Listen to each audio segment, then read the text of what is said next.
आज की ताजा खबरों के अपडेट में बात करेंगे देश भर की तमाम बड़ी और काम की खबरों की, साथ ही भारत सरकार की ओर से लिए गए कुछ महत्वपूर्ण फैसलों और जारी किए गए कुछ नए नियमों की। इसके अलावा राशन कार्ड धारकों के लिए आज एक बहुत ही जरूरी खबर निकल कर आ रही है, बताएंगे आपको इस अपडेट में। साथ ही देश में रेमडेसिविर के प्रोडक्शन में 3 गुना हुआ है इजाफा, अब हर माह बनेगी 1 करोड़ से भी अधिक सीसी। आखिर क्या है पूरी खबर बताएंगे आपको इस अपडेट में।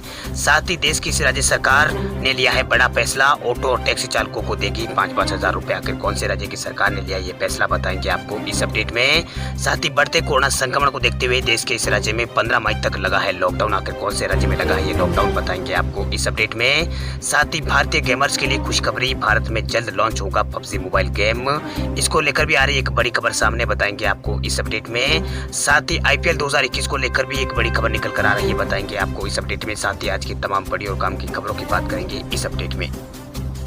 बात करें आज की पहली बड़ी खबर की, तो बिहार में बढ़ते कोरोना संक्रमण को देखते हुए नीतीश कुमार सरकार ने 15 मई तक लगा दिया है बिहार के अंदर लॉकडाउन। बिहार में जारी कोरोना संकट के बीच बिहार सरकार ने 15 मई तक लॉकडाउन लगा दिया है। सरकार के तमाम दावों के बावजूद भी बिहार में कोरोना का प्रसार नियंत्रण में नहीं हो पा रहा है।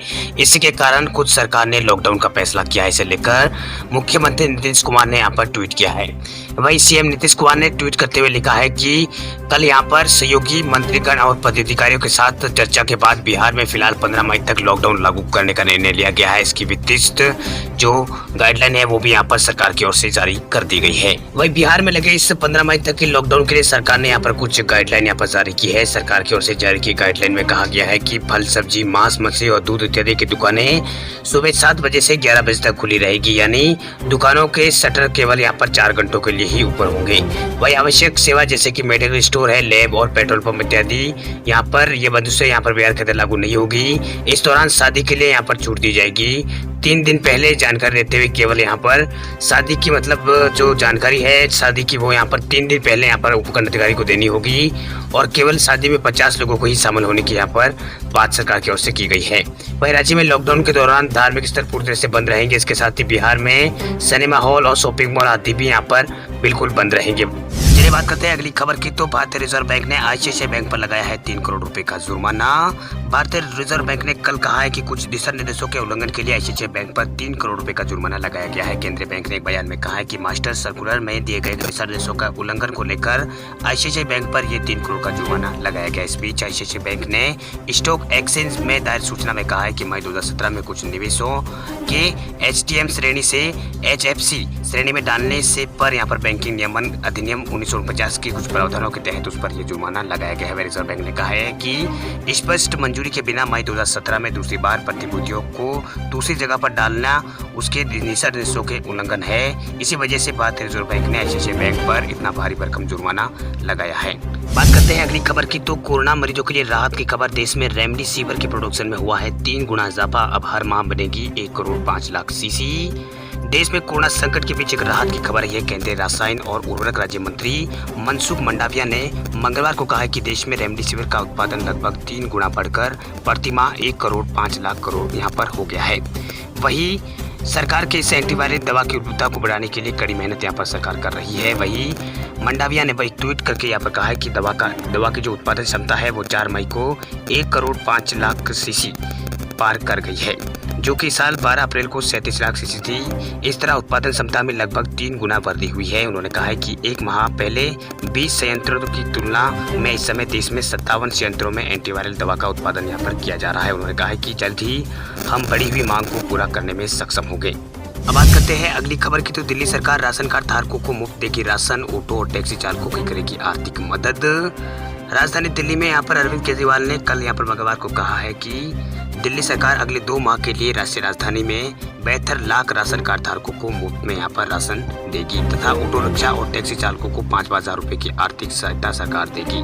वहीं मुख्यमंत्री ने ऑनलाइन प्रेस वार्ता में कहा है कि इसका ये मतलब नहीं है कि संक्रमण की कड़ी को तोड़ने के लिए राष्ट्रीय राजधानी में लॉकडाउन को 2 महीने तक यहाँ पर लागू रहेगा, ऐसा उन्होंने नहीं कहा है। उन्होंने कहा है कि यह आर्थिक मदद उन लोगों के लिए है जिनकी यहाँ पर आजीविका फिलहाल यहाँ पर लगे लॉकडाउन के कारण प्रभावित हुई है। राजधानी दिल्ली में कोविड-19 मामलों में रोक लगाने के लिए 10 मई तक लॉकडाउन लागू है। केजरीवाल ने कहा है कि उन्हें उम्मीद है कि दिल्ली में हालात जल्द ही सुधरेंगे और लॉकडाउन की जरूरत नहीं पड़ेगी।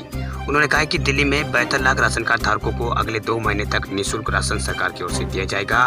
2 महीने तक मुफ्त राशन देने के हमारे फैसले का ये अर्थ नहीं है कि संक्रमण की कड़ी को तोड़ने के लिए राष्ट्रीय राजधानी में लॉकडाउन 2 महीने तक लगा रहेगा। हमने कोविड-19 को काबू में लाने के लिए लॉकडाउन लगाया है और मैं आशान्वित हूँ कि हम यथाशीघ्र इसे यहाँ पर समाप्त करेंगे। वहीं उन्होंने कहा है कि दिल्ली सरकार ने पिछले साल लॉकडाउन के दौरान 1,56,000 के आसपास ऑटो टैक्सी चालकों को 5,000 रुपये की आर्थिक सहायता दी थी। हम उनकी मदद के लिए इस बार भी ऐसा यहाँ पर करेंगे। वहीं दिल्ली के मुख्यमंत्री अरविंद केजरीवाल ने कहा है कि दिल्ली सरकार ने कोरोना यानी कोविड-19 पर काबू पाने के लिए लॉकडाउन लगाया है, लेकिन इससे लोगों को, खासकर गरीबों और दिहाड़ी मजदूरों के लिए आर्थिक संकट से पैदा हो गया है। चलिए बात करते हैं अगली खबर की। तो एक सर्वे के आंकड़ों में हुआ है खुलासा, भारत में कोरोना की दूसरी लहर में 7 मिलियन लोग हुए हैं बेरोजगार। भारत में कोरोना की दूसरी लहर से मची तबाही के बीच एक बार फिर लोगों के सामने रोजी रोटी का संकट आन पड़ा है। कोरोना वायरस के मामलों में रिकॉर्ड वृद्धि को रोकने के लिए राज्य प्रशासन द्वारा लॉकडाउन को लगातार बढ़ाया जा रहा है, जिसके कारण बेरोजगारी दर भारत में लगातार बढ़ती जा रही है। वहीं भारत की बेरोजगारी दर यहाँ पर अप्रैल में लगभग 8% के ऊपर यहाँ पर पहुंचकर 4 महीनों के उच्च स्तर पर यहाँ पर पहुंच गई है। वहीं एक निजी शोध form centre for monitoring Indian economy के सर्वे के यहाँ पर जो आंकड़े हैं वो सामने आए हैं। इसके अनुसार कोरोना की दूसरी लहर में भारत में लगभग 70 लाख यानी 7 मिलियन से अधिक लोग यहाँ पर बेरोजगार हो गए हैं। ये यहाँ पर आंकड़े यहाँ पर शोध के अनुसार इस आंकड़ों में ये आंकड़े यहाँ पर सामने आए हैं। चलिए बात करते हैं अगली खबर की। तो भारतीय गेमर्स के लिए खुशखबरी, पबजी मोबाइल का नया पोस्टर जारी, इस बदले नाम के साथ भारत में होगी वापसी।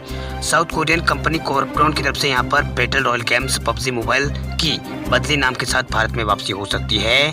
पबजी मोबाइल को भारत में बैटल ग्राउंड मोबाइल इंडिया के नाम से लॉन्च किया जा सकता है। दरियाल कंपनी की तरफ से पबजी मोबाइल का नया पोस्टर जारी किया गया है। इस नए पोस्टर को फेसबुक और यूट्यूब चैनल पर रिलीज किया गया है। ये गेम नया यहाँ पर नाम से देखा जा सकता है। ऐसे में गेम को नया नाम के साथ ही जल्द भारत में रिलॉन्च किया जा सकता है। इससे पहले कहा गया था कि पबजी मोबाइल को भारत में नए नाम पबजी मोबाइल इंडिया के नाम से लॉन्च किया जा सकता है।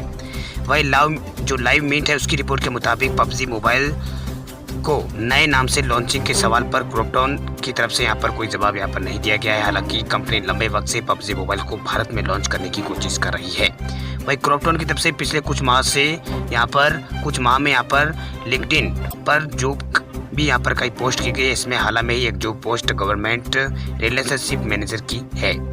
वही आपको बता दें कि पबजी मोबाइल भारत में प्रतिबंध 200 चाइनीज ऐप में शामिल था, जिन्हें पिछले साल भारत सरकार की तरफ से गलवान घाटी की हिंसक झड़प के बाद प्रतिबंध कर दिया गया था। वहीं इसी के बाद क्रॉपटॉन की ओर से चीनी कंपनी टेंसेंट गेम के लाइसेंस को छीन लिया गया था। हालांकि इसके बाद सरकार की तरफ से दोबारा गेम की वापसी की मंजूरी इस कंपनी को नहीं मिली है। पबजी साउथ कोरिया की कंपनी है और जो टेंसेंट कंपनी है वो चाइना की है। चाइना की कंपनी के माध्यम से ये गेम पहले भारत के अंदर चल रहा था, लेकिन फिलहाल इस कंपनी ने इससे यहाँ पर अपना करार था, लाइसेंस था, उससे छीन लिया है। वही क्रॉपटॉन की तरफ से कहा गया है कि उसकी तरफ से 100 से ज़्यादा कर्मचारियों को ई बिजनेस स्पोर्ट गेम डेवलपमेंट के लिए नियुक्त किया जाएगा। इसके तहत करीब $100 मिलियन की रकम भारत में निवेश की जाएगी, ये कंपनी की ओर से कहा गया है। चलिए बात करते हैं अगली बड़ी खबर की। तो आईपीएल पर कोरोना की मार, इस सीजन के सभी मैच हुए हैं सस्पेंड। कोरोना संकट की गंभीरता को देखते हुए आईपीएल प्रशासन ने इस सीजन के सभी मैचों को सस्पेंड कर दिया है। दरअसल 4 अलग अलग आईपीएल टीमों के खिलाड़ी यहाँ पर कोरोना पॉजिटिव पाए जा चुके हैं, जिसके कारण इस सीजन को यहाँ पर रद्द कर दिया गया है। आपको बता दें कि दिल्ली कैपिटल के अमित मिश्रा की रिपोर्ट भी आज पॉजिटिव आई है। इससे पहले सनराइजर हैदराबाद के विकेट कीपर रिद्धिमान शाह भी कोरोना पॉजिटिव हुए थे। वही कोलकाता नाइट राइडर्स के 2 खिलाड़ी कल कोरोना संक्रमित पाए गए थे। अब बीसीसीआई के उपाध्यक्ष राजीव शुक्ला ने बताया है कि आईपीएल को इस सत्र के लिए यहाँ पर स्थगित किया जा रहा है। बीसीसीआई के प्रेसिडेंट सौरव गांगुली ने इसके बारे में यहाँ पर बात कंफर्म की है। वहीं लीग के चेयरमैन ब्रजेश पटेल ने कहा है कि टूर्नामेंट को अनिश्चित काल के लिए निलंबित कर दिया गया है। हम अगले उपलब्ध समय में इस प्रतियोगिता का आयोजन कराने की कोशिश करेंगे, लेकिन इस महीने ऐसी संभावना नहीं है। वही बीसीसीआई के उपाध्यक्ष राजीव शुक्ला ने कहा है कि हम देखेंगे कि क्या इस साल हमें आईपीएल के आयोजन के लिए कोई उपयुक्त समय मिल सकता है। यह सितंबर में हो सकता है, लेकिन अभी यह केवल एक कयास होगा। अभी स्थिति यह है कि हम टूर्नामेंट का आयोजन नहीं कर सकते। ये राजीव शुक्ला की ओर से ट्वीट किया गया है। वही सूत्रों से मिली जानकारी के मुताबिक विदेशी सहित सभी खिलाड़ी फिलहाल यहाँ पर बायोबबल में ही रहेंगे, वो घर नहीं जाएंगे। बीसीसीआई ये जांचने की कोशिश कर रहा है कि कोरोना से बचाव के साथ साथ कोरोना के बचाव के साथ क्या खिलाड़ियों को 2 से 3 जून तक बायोबबल में रखा जा सकता है या नहीं। इसके लिए उन्हें 1 हफ्ते या उससे अधिक का समय लगेगा। चलिए बात करते हैं अगली खबर की। तो सभी वाहन चालकों के लिए जरूरी खबर, गाड़ी चलाते समय अगर की ये गलती तो कटेगा पूरे 15,000 रुपए का चालान। अगर आप भी वाहन चलाते हैं तो आपके लिए बड़ी खबर है। चाहे आप 2 व्हीलर चलाते हो या फिर 4 व्हीलर या अन्य किसी भी तरह का वाहन चलाते समय अगर ये गलती आपने की तो आपको 15,000 रुपए का चालान भरना पड़ सकता है, साथ ही जेल की हवा भी खानी पड़ सकती है।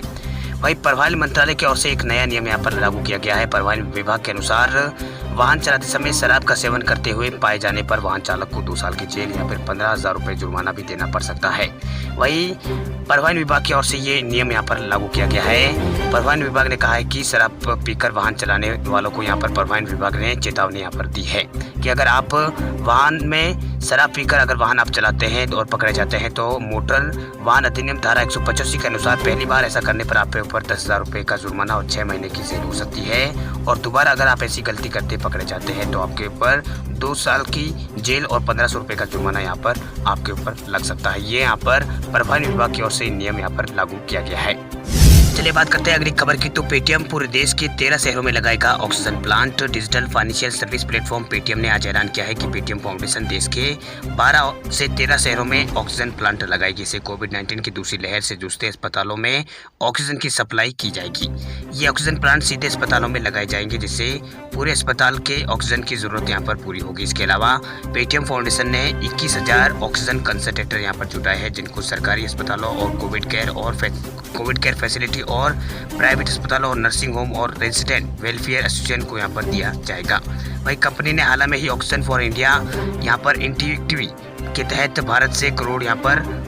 पूरे भारत से 10 करोड़ रुपए यहाँ पर जुटाए हैं अपनी तरफ से। इसमें 10 करोड़ पेटीएम ने भी यहाँ पर योगदान दिया है, जिसके अनुसार टोटल 20 करोड़ की राशि यहाँ पर पेटीएम के पास हो गई है। कंपनी राज्य सरकार और अस्पतालों से ऑक्सीजन प्लांट के लिए बातचीत कर रही है और जल्द ही देश के 13 शहरों में यहाँ पर ये प्लांट लगाए जाएंगे। इसकी मंजूरी मिलते ही पेटीएम फाउंडेशन की तरफ से सरकारी अस्पतालों में ऑक्सीजन प्लांट मुफ्त में उपलब्ध करवाए जाएंगे।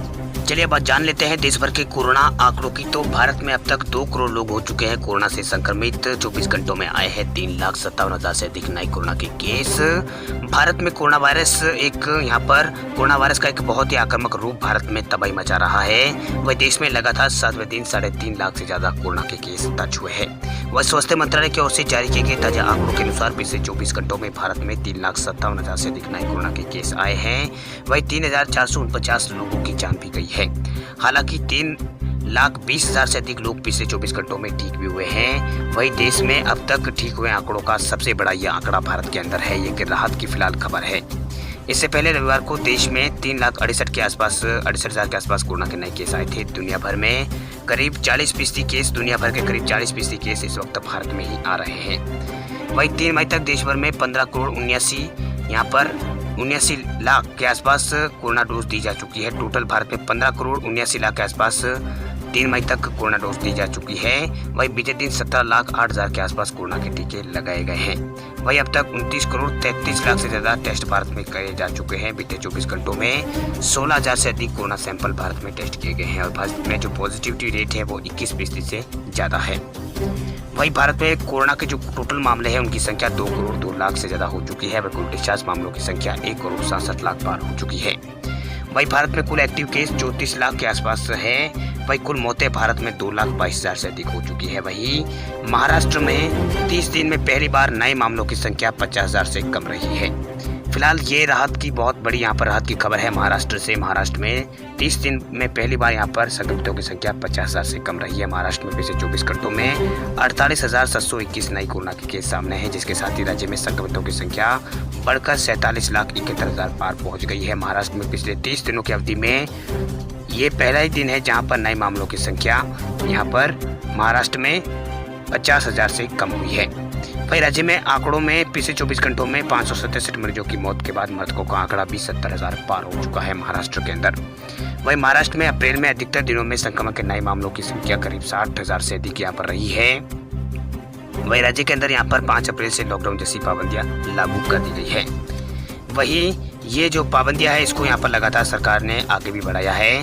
वहीं दिल्ली में भी कोरोना के मामले लगातार बढ़ते जा रहे हैं, लेकिन दिल्ली में एक अच्छी बात यही है कि दिल्ली में जो फिलहाल पॉजिटिविटी रेट है वो 30 से अब कम आ चुकी है।